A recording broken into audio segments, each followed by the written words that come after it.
একসময় ভালো চাকরি করেও ঘরের বইয়ের চাহিদা পূরণ করতে পারেননি মিন্টু নামের এই ব্যক্তি। অভাব অনটনের দোষ দিয়ে ছোট্ট একটি কলিজার টুকরো সন্তানকে নিয়ে স্ত্রী চলে যান পরকীয়া প্রেমিকের সঙ্গে। সেই থেকে সব কিছু যেন এলোমেলো হয়ে যায় মিন্টু মিয়ার জীবনে। মানসিকভাবে ভেঙে পড়া একা মানুষটি বেঁচে থাকার অর্থ খুঁজে পান না কোথাও। পরিবার, বন্ধুবান্ধব, সমাজ সব কিছুর দরজা যেন তখন তার জন্য বন্ধ।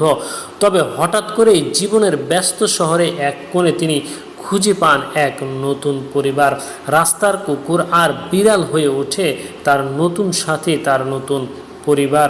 প্রতিদিন সকাল হলেই প্লাস্টিক বোতল কুড়াতে বের হন মিন্টু মিয়া।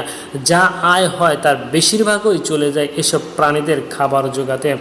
মিন্টু মিয়ার ভাষায়, মানুষ যখন পর করে দিয়েছে তখন এই কুকুরগুলোই আমার আপন হয়ে উঠেছে। ওরা কখনো ঠকায় না। মানুষ তো মানুষকে শুধু ঠকায় এমনটা নয়, তার বিশ্বাসটুকুও ভেঙে চুরমার করে দেয়।